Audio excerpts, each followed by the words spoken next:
Hi friends, हमने previous video में कुछ ऐसी बेसिक चीज़ें डिस्कस किया जो चेक बाउंस केसेस में हमें ध्यान रखनी चाहिए। आज हम कुछ इम्पोर्टेंट इशू डिस्कस करेंगे जो या तो आप चेक बाउंस के केस फाइल करने वाले हैं या आपके ऊपर कोई चेक बाउंस का केस फाइल किया गया है। उस सिचुएशन में किन किन बातों को ध्यान रखनी चाहिए, हम कुछ हाई कोर्ट के जजमेंट और सुप्रीम कोर्ट के जजमेंट को रेफरेंस देकर इसको डिस्कस करेंगे। सेक्शन 139 निगोशिएबल इंस्ट्रूमेंट एक्ट है जो हमारे स्टैट्यूट का एक सेक्शन है, वो डिस्कस करता है प्रिजम्पशन। अगर आपने साइंड चेक किसी को पेमेंट के लिए पर्पस से दिया, किसी को हैंड ओवर किया, तो कोर्ट ये प्रिज्यूम करती है कि उस चेक को हैंड ओवर आपने लीगली इन्फोर्सेबल डेट के अगेंस्ट किया है। मीन्स ये प्रिजम्पशन है, एक बार आपने चेक हैंड ओवर किया, उस पे सिग्नेचर एडमिटेड है, मीन्स आप पे लायबिलिटी थी, उस लायबिलिटी को डिस्चार्ज करने के लिए आपने चेक हैंड ओवर किया है। बट ये प्रिजम्पशन 139 सेक्शन 139 का जो प्रिजम्पशन है ये रिवर्टेबल प्रिजम्पशन है। बहुत सारे सुप्रीम कोर्ट हाई कोर्ट के जजमेंट कहती है कि ये रिवर्टेबल प्रिजम्पशन है।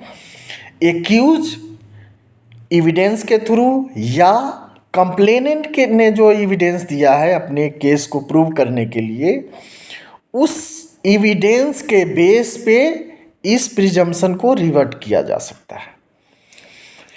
सुप्रीम कोर्ट ने 2019 में एक जजमेंट पास किया, बासालिंगप्पा Modi Basappa, वासालिंगप्पा versus Modi Basappa.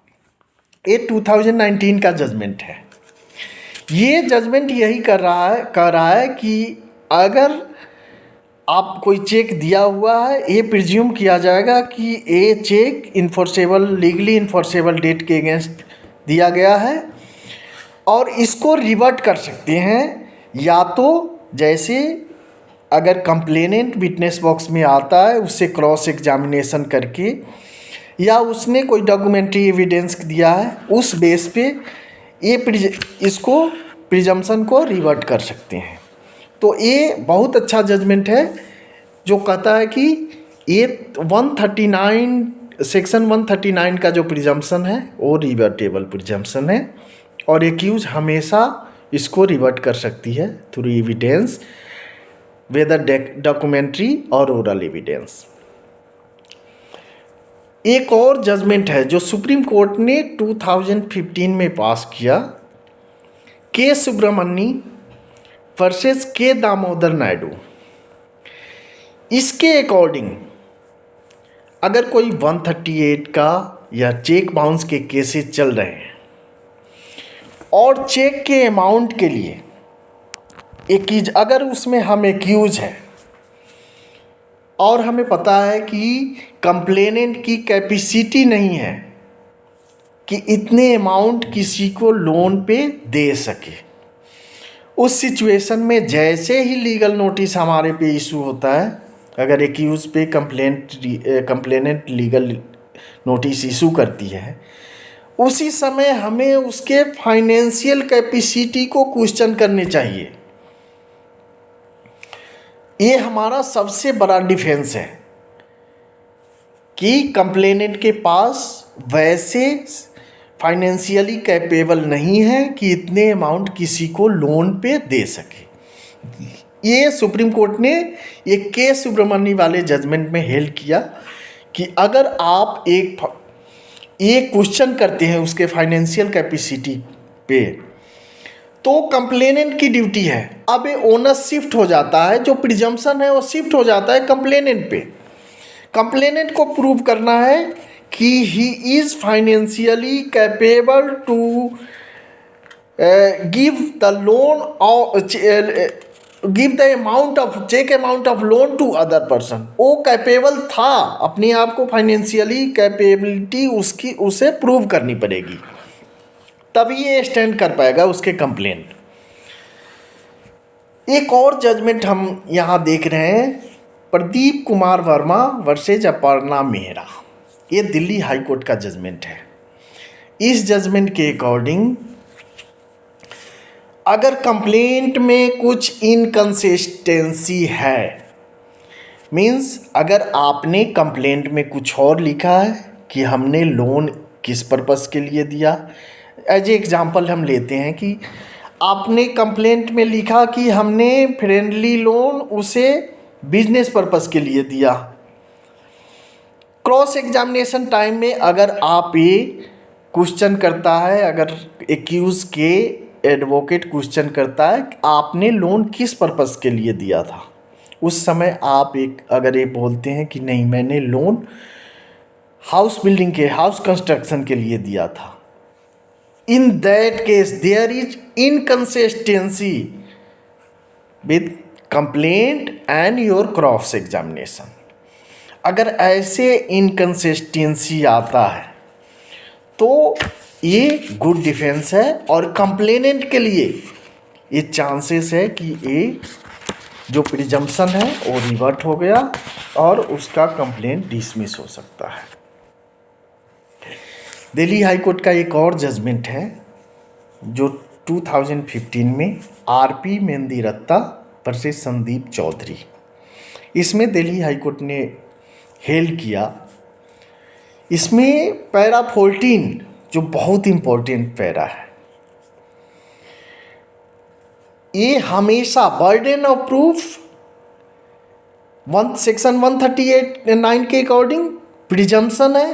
Once you have given signed cheque to the complainant, court presume करेगी ये लीगली इन्फोर्सेबल डेट के लिए आपने चेक हैंड ओवर किया है।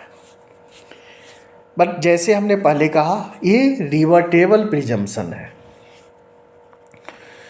तो इस सिचुएशन में हमेशा बर्डन ऑफ प्रूफ किस पे है, एक्यूज पे है प्रूव करना कि हमने जो चेक हैंड ओवर किया है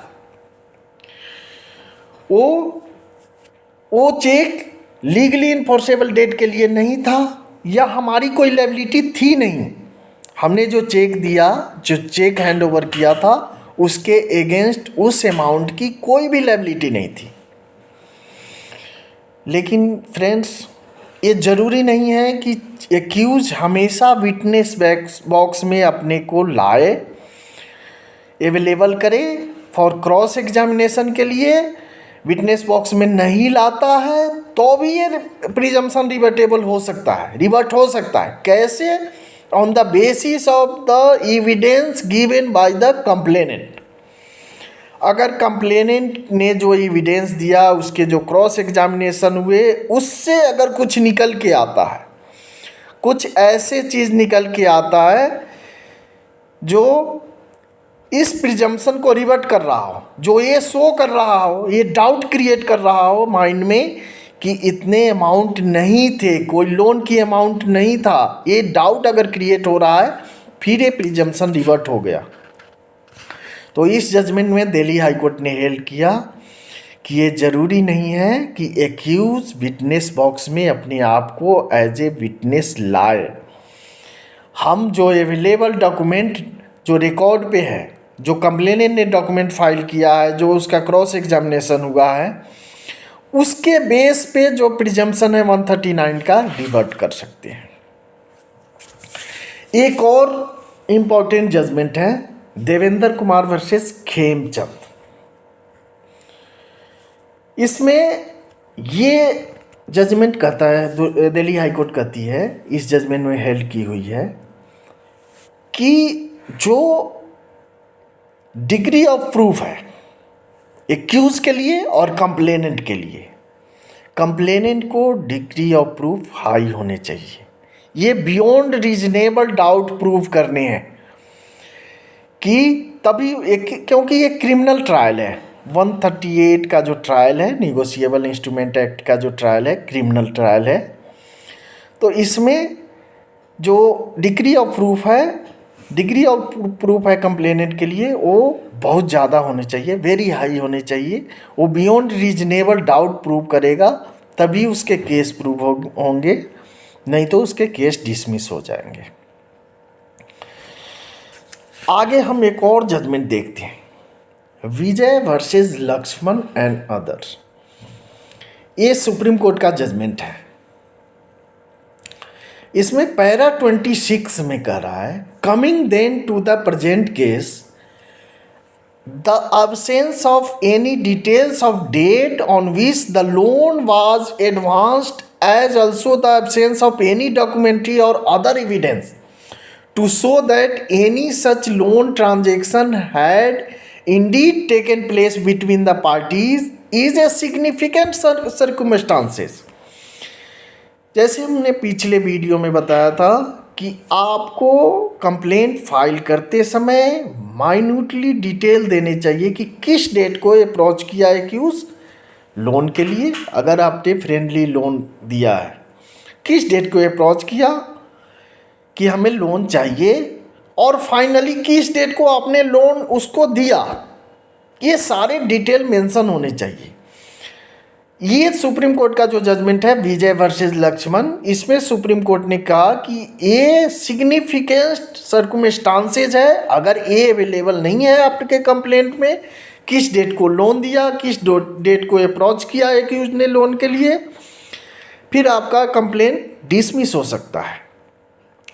या एक और चीज़ें, अगर आपने लोन दिया है, कोई भी ट्रांजैक्शन हुई है, उसके सपोर्ट में डिटेल्स के अलावा किस डेट को ट्रांजैक्शन हुआ, अगर कोई अदर डॉक्यूमेंट्री प्रूफ अवेलेबल नहीं है, ये बहुत इम्पोर्टेंट है। जैसे आपने लोन दिया तो उस पीरियड, उस टाइम आपको क्या करने चाहिए, एक एडिशनल डॉक्यूमेंट एग्जीक्यूट कराने चाहिए एक्यूज से, वो एक्नॉलेज कर रहा हो कि इतने अमाउंट का लोन हमने इस डेट को इस रेट ऑफ इंटरेस्ट से लिया है।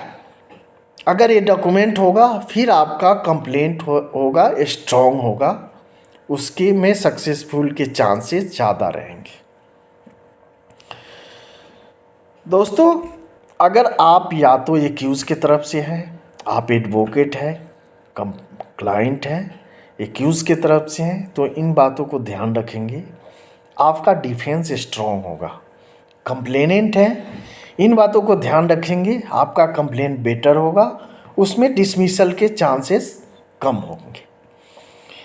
दोस्तों, तो निगोशिएबल इंस्ट्रूमेंट पर हमारा निगोशिएबल इंस्ट्रूमेंट एक्ट पे हमारा यही वीडियो था। नेक्स्ट वीडियो में हम आर्बिट्रेशन एक्ट डील करेंगे।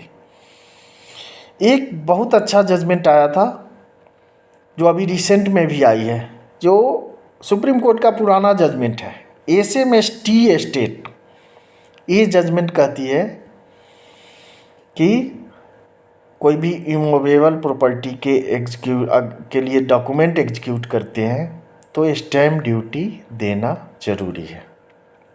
अगर स्टैम्प ड्यूटी नहीं देते हैं फिर उस डॉक्यूमेंट को इम्पाउंड किया जा सकता है। तो ये इशू हम नेक्स्ट वीडियो में डिस्कस करेंगे। नमस्कार।